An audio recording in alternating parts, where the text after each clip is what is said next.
Selamat pagi, Assalamualaikum warahmatullahi wabarakatuh. Salam sejahtera bagi kita semua. Saya Dr. Insinyur Trihananto Saputro, STMN, dosen Politeknik Admi Surakarta. Video ini dibuat untuk memenuhi salah satu syarat sertifikasi dosen tahun 2026, yaitu pernyataan diri dosen dalam unjuk kerja Tridharma Perguruan Tinggi atau PDD UKPT, khususnya di aspek pengajaran. Perkenankan, saya kali ini menjelaskan salah satu mata kuliah yang saya ampu, yaitu Teknik Penggerak 1 untuk program studi D3 Teknik Perancangan Mekanik dan Mesin di Politeknik Admi Surakarta. Proses pembelajaran dilaksanakan dengan metode DIA atau Delivery, Interaction, and Assessment. Mata kuliah ini merupakan mata kuliah wajib di semester 4 dengan kredit 2 SKS. Proses perkuliahan mata kuliah Teknik Penggerak 1 terdiri dari 14 kali pertemuan tatap muka, pembelajaran, 1 kali ujian tengah semester, dan 1 kali ujian akhir semester. Sehingga total terdiri dari 16 kali pertemuan. Bahasa pengantar yang saya gunakan yaitu bahasa Indonesia. Mata kuliah ini akan membahas tentang kontrol sistem, open loop system, closed loop system, kontrol konvensional, kontrol otomatis, komponen elektrik, dan penentuan komponen elektrik. Mata kuliah Teknik Penggerak 1 di program studi D3 Teknik Perancangan Mekanik dan Mesin disusun untuk memenuhi capaian pembelajaran lulusan yang kedua, yaitu mampu mengidentifikasi, merumuskan, menganalisis, dan menyelesaikan masalah rekayasa berdasarkan prinsip keteknikan. Mata kuliah ini juga untuk memenuhi capaian pembelajaran lulusan yang kelima, yaitu menguasai konsep sistem mekanik, kelistrikan, kontrol, dan otomasi sebagai dasar rekayasa manufaktur. Dan yang terakhir, mata kuliah ini untuk memenuhi capaian pembelajaran lulusan yang keenam, yaitu mampu memanfaatkan teknologi modern dalam mendukung proses rekayasa dan otomasi industri. Mata kuliah Teknik Penggerak 1 di program studi D3 Teknik Perancangan Mekanik dan Mesin juga disusun untuk memenuhi capaian pembelajaran mata kuliah yang pertama, yaitu memahami kebutuhan sistem pengendalian, serta menentukan jenis komponen penggerak yang sesuai berdasarkan fungsi, urutan kerja, dan karakteristik beban. Mata kuliah ini juga untuk memenuhi CPMK yang kedua, yaitu memahami berbagai jenis sistem pengendalian, manual, semi-otomatis, dan otomatis, serta menjelaskan prinsip kerja rangkaian pengendali sederhana pada mesin industri. Kemudian, mata kuliah ini juga digunakan untuk memenuhi CPMK yang ketiga, yaitu menjelaskan konsep dasar sistem pengendalian, fungsi sistem kontrol, serta hubungan antara sistem mekanik dan sistem penggerak dalam otomasi industri. Kemudian, mata kuliah ini juga memiliki CPMK, capaian pembelajaran mata kuliah yang keempat, yaitu membaca, menginterpretasikan, dan menyusun rangkaian skematik pengendali atau kontrol sirkuit, dan rangkaian daya atau power circuit menggunakan simbol standar untuk aplikasi otomasi industri. Dan yang terakhir, mata kuliah Teknik Penggerak 1 memiliki capaian pembelajaran mata kuliah yang kelima, yaitu mengidentifikasi fungsi, prinsip kerja, karakteristik, dan aplikasi komponen pengendali seperti push button, selector switch, limit switch, relay, kontaktor magnet, timer, dan counter pada sistem penggerak. Referensi yang saya gunakan untuk pembelajaran Teknik Penggerak 1 di program studi D3 Teknik Perancangan Mekanik dan Mesin, yaitu yang pertama, Analytical Robot and Mechatronic karya Wolfram Steider. Kemudian yang kedua, yaitu Introduction to Robotic Mechanics and Control karya John Craig. Kemudian yang ketiga, Sistem Kontrol Otomatik, Analisis dan Desain karya Zul Sunaswin Nazarudin. Sistem pembelajaran di mata kuliah Teknik Penggerak 1 dilaksanakan secara tatap muka dengan menggunakan metode pembelajaran aktif yang mengutamakan peran dan keaktifan mahasiswa dalam proses pembelajarannya, yaitu pembelajaran kolaboratif, diskusi, kelompok. Penugasan berupa studi kasus dan presentasi. Evaluasi hasil pembelajaran mata kuliah Teknik Penggerak 1 meliputi kuis interaktif, penugasan mandiri, diskusi kelompok, UTS, dan UAS. Pembobotatan setiap bentuk evaluasi adalah yang pertama, kuis interaktif 10%, penugasan mandiri 35%, diskusi kelompok 15%, UTS 20%, UAS 20%, di mana total pembobotan hasil evaluasi pembelajaran yaitu sebesar 100%. Demikian informasi kami terkait mata kuliah Teknik Penggerak 1 untuk mahasiswa Teknik Perancangan Mekanik dan Mesin, Politeknik ATMI Surakarta. Berikutnya merupakan cuplikan proses pembelajaran yang saya lakukan secara tatap muka di ruang kelas. Ya. Dan cuplikan proses pembelajaran ini merupakan pertemuan ke-12 yang mempelajari tentang penentuan komponen elektrik. Oke, selamat pagi rekan-rekan semuanya. Oke, kita bertemu lagi pada pertemuan di mata kuliah ini ya, Teknik Penggerak di semester 4 ini ya. Saat ini kita akan masuk materi berikutnya, melanjutkan pertemuan sebelumnya. Kita akan masuk di materi pemilihan komponen elektrik ya. Nah, sebelum kita mulai pertemuan kita pada hari ini, kita akan buka dengan berdoa terlebih dahulu ya. Minta tolong Mas Litas untuk berdoa.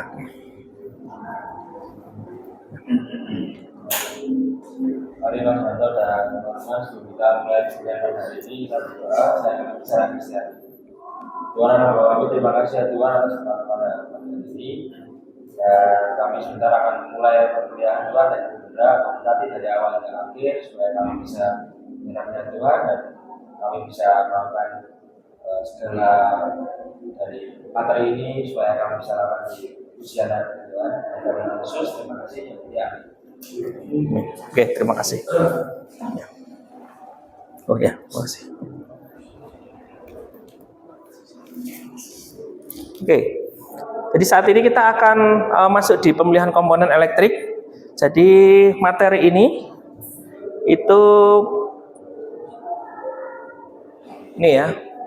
Kita nanti akan mempelajari bagaimana memilih komponen elektrik mulai dari beban ya, kemudian input, kemudian kontrol dan safety ya.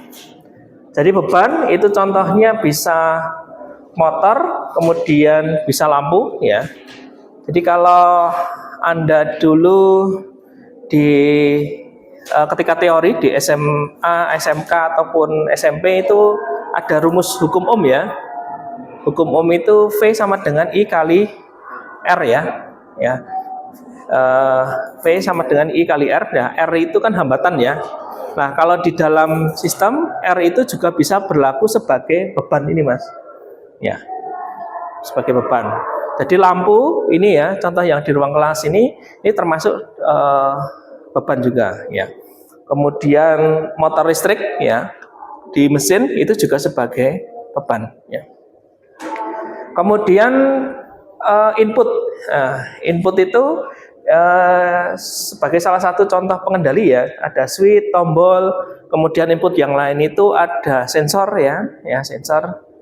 Kemudian kontrol itu salah satunya kalau di sini sebagai contoh yaitu kontrol konvensional ya, ada relay kemudian kontaktor ya.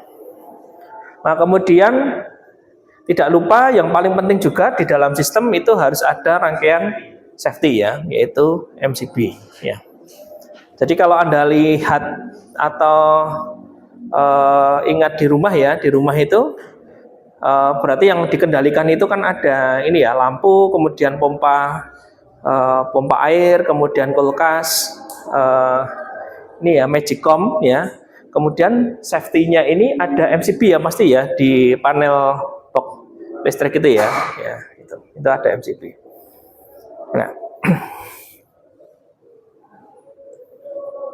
Nah, rumus yang paling atau nanti digunakan untuk implementasi penentuan ini ada rumus ini Mas, pasti ada ingat ya, P sama dengan V kali I ya.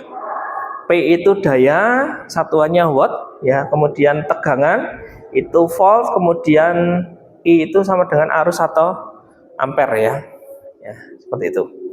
Nah ini nanti yang akan digunakan untuk menentukan komponen ya. Nah, kalau kita punya rangkaian seperti ini, Mas, ya.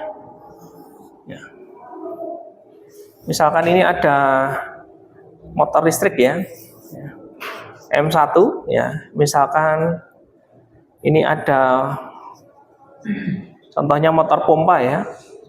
Motor pompa itu misalkan dayanya itu 750 watt. Ya. Ya. Ya. Nah, kalau dikendalikan itu berarti dia ada inputan berupa switch tadi ya. Ya. Switch ini.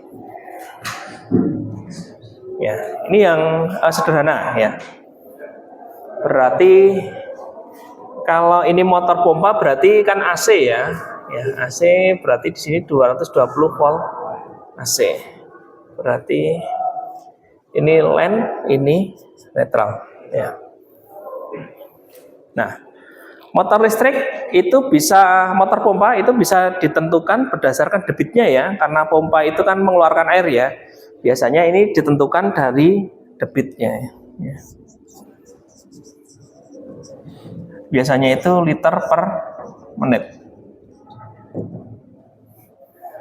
Misalkan motor pompanya 100 liter per menit, berarti dalam 1 menit dia akan mengeluarkan 100 liter ya.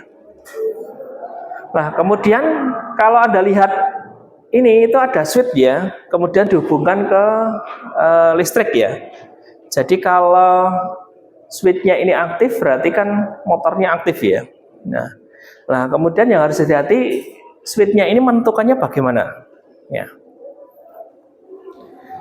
Nah, kalau logikanya Mas, berarti di sini itu ada yang namanya arus yang melewati di sini ya. Ya, arus di sini. Nah, kalau ada arus yang melewati, berarti ini motornya ini bisa aktif ya. Nah, switch ini ya, switch ini itu ditentukan berdasarkan arus Mas. Ya. Nah, jadi di sini ada faktor penentuan input ya. Jadi bisa switch, bisa tombol ya. Ya. Jadi faktor pertama itu berdasarkan arus ya, atau I. Ya. Nah, sekarang kalau Anda lihat rangkaiannya di sini, arusnya itu menentukannya bagaimana? Kalau berdasarkan rumus itu.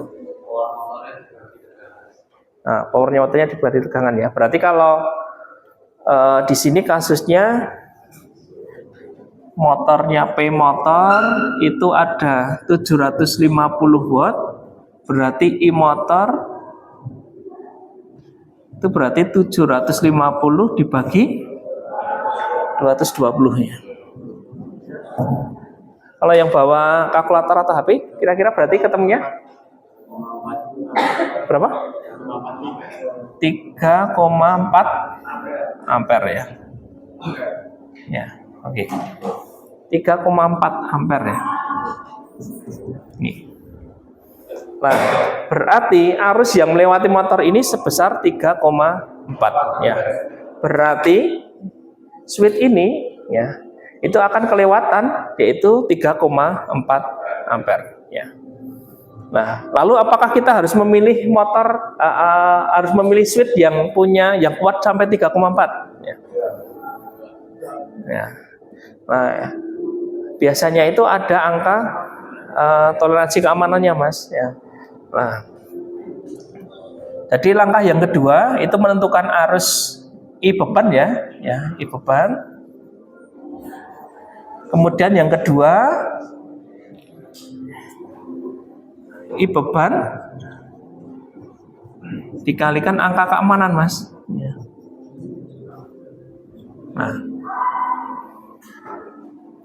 Nah, biasanya I beban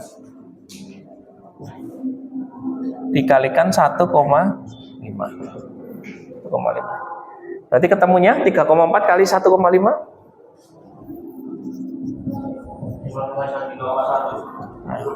5,1.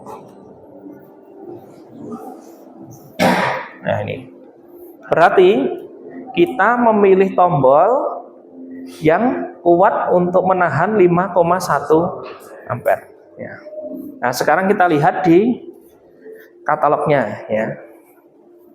Nah, ini ada beberapa merek komponen ya Mas ya.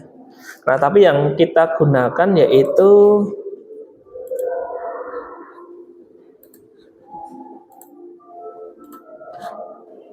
Hanyong ini ya. Nah, ini merek Hanyong ya. Di sini dia memiliki beberapa produk ya. Salah satunya yaitu switch dan tombol ini ya.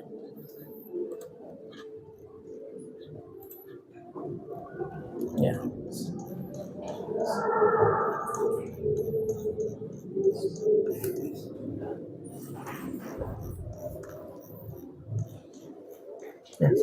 Ya.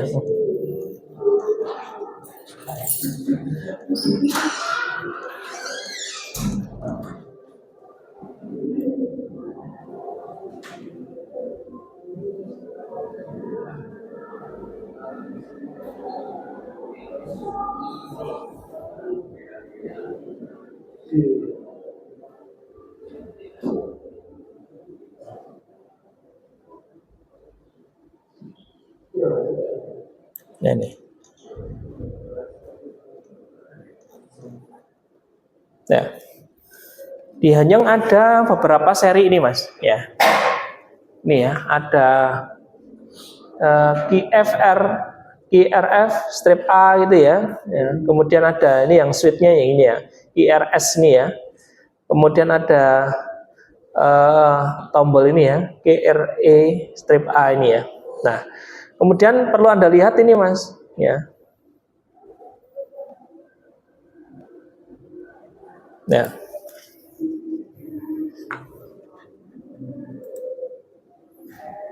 Ya. Jadi kalau Anda lihat di sini switch ratingnya ini ya. Jadi kalau dia dilewati 250 volt AC, itu dia bisa tahan sampai 6 ampere ya. Kalau tegangannya DC 24 volt DC, dia itu bisa kuat sampai 10 ampere ya. Jadi kalau diimplementasikan di sini kira-kira kuat atau tidak, Mas? Kuat ya. Ya. Karena di sini bisa sampai 6 ampere ya. Nah, kalau Anda lihat di sini 6 ampernya itu 250 volt AC loh, Mas. Nah, kalau di Indonesia tegangannya berapa? 220. Nah, terus karena ini 250 bagaimana? Bisa dipakai atau tidak? Ini kan 250 volt AC. Padahal listrik kita itu 220 volt AC. Bisa, karena ada toleransinya berapa kemarin? 10% ya. Jadi masih bisa. Berarti ini Anda bisa menggunakan switch ini ya.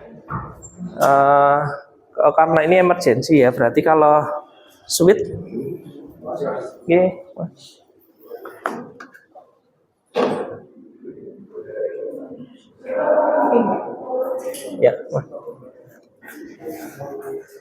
Ini ya, bisa pakai seri ini ya. IRS strip A ini ya. Ya, misalkan contohnya itu. Ya. Jadi nomor 3 misalkan pakai switch Hanyong IRS strip A ya. Nah, kemudian 2 digit ini sebenarnya lubangnya, Mas. Karena ini kan 30 ya, berarti diameter 30. Ini 30. Nah, lah hubungannya Anda sebagai desainer, Mas, ya. Yang Anda perhatikan ini diameter ini ya. Jadi kalau Anda membuat panel menggunakan tombol ini, berarti diameter lubang panelnya itu harus 30. Ya. Oke, ini yang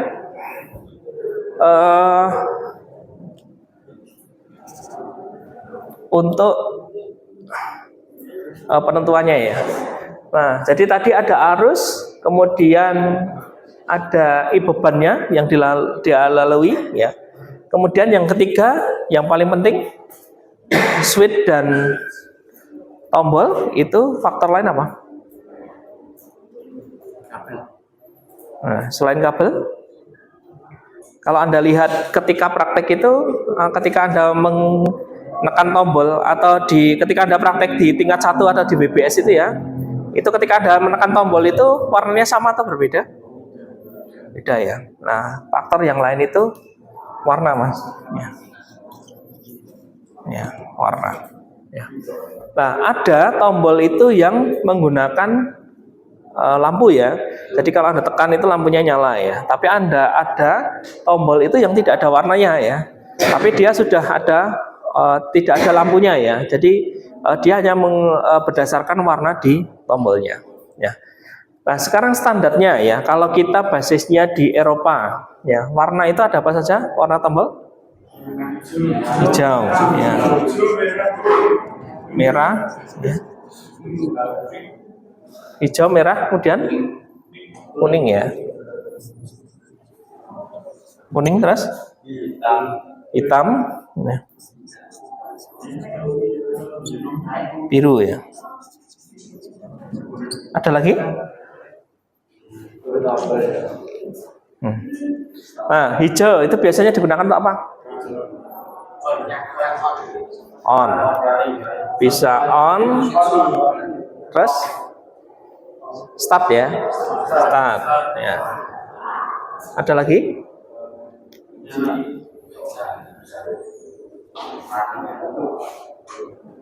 Apa? Running ya. Running. Ya, oke. Nah, merah digunakan untuk stop ya.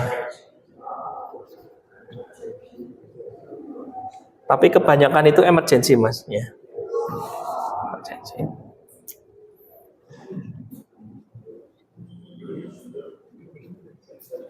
Stop. Kuning? Apa? Warning. Ini tombol ya, tombol. Kuning itu biasanya stop, Mas. Ya. Stop. Hitam? Atau selain stop ini bisa saja home position, Mas. Ya. Ya, hitam? Home itu juga ada ya.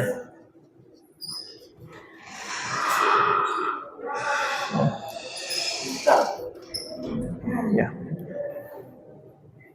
Ya, Pak. Biru digunakan untuk apa? Speed. Tombol, Mas. Tombol atau speed?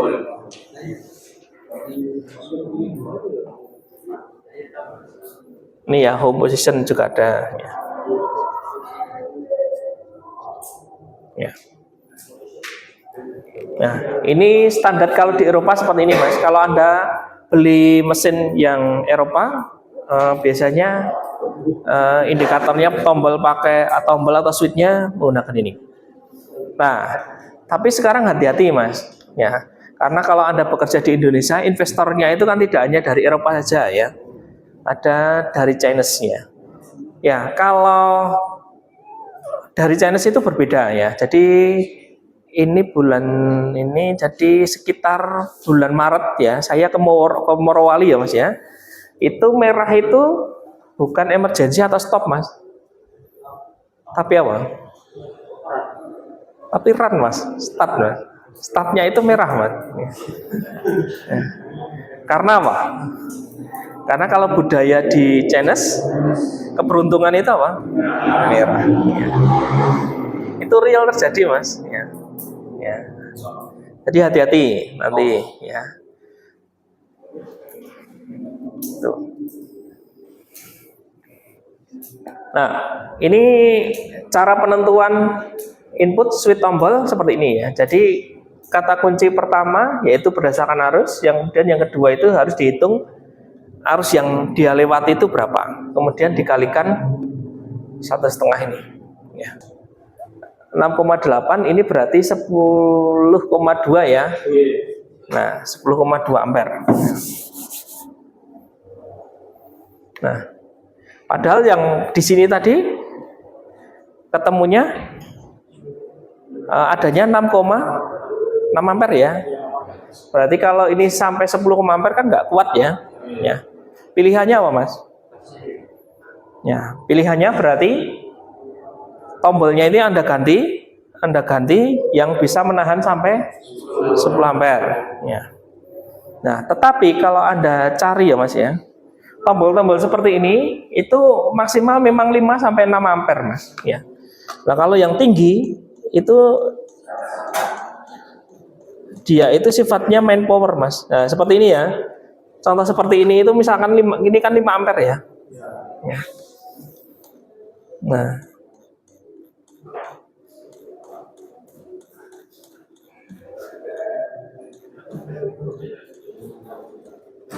Nah, adanya seperti ini Mas. Ya, jadi kalau Anda di mesin dulu, mesin bubut itu kalau Anda mengaktifkan mesin bubut itu kan Anda ke belakang ya. Switch-nya kan seperti ini ya. Nah, dia itu tahan sampai 25 ampere Mas. Kemudian yang lain itu 63 ampere, yang lain 125 ampere. Jadi dayanya harusnya tinggi ya. Padahal ini hanya mengaktifkan motor pompa. Nah, padahal hanya butuh 10,2 ampere. Ya, seperti itu. Nah, berarti pilihan pertama Anda ganti switch seperti ini. Pilihan yang lain supaya switch atau tombolnya tidak terbakar dikasih. Nah, sekring itu untuk keamanan ya. Kalau hanya sekring berarti kan fuse-nya kan di sini ya. Nah, selain itu harus penyelesaiannya berarti diapakan? Di sini ditambah apa?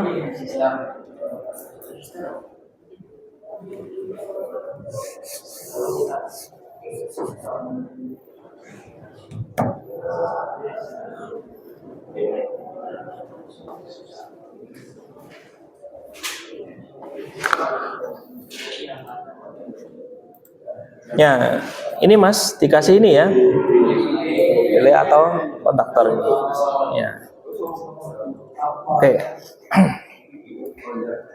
Jadi rangkaiannya tidak seperti ini ya, tetapi ini ada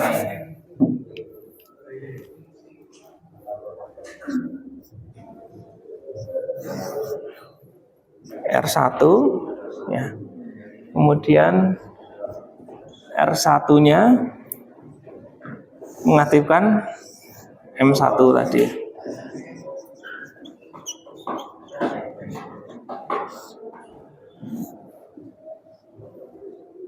Ya, ini tadi 1, ya, ada 1,5 kali.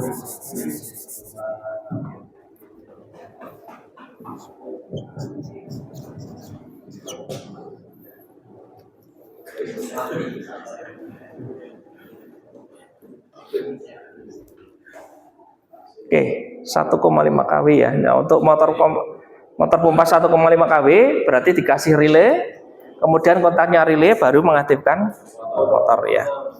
Berarti switch-nya ini kebebanan apa Mas? Arusnya yang melewati switch itu hanya arus apa? Arus relay ini Mas. Ya, arus relay ini. Lah motornya ini berarti arusnya itu terlewati oleh nomor open dari relay ya. Itu. Ada pertanyaan sampai sini? Belum ya?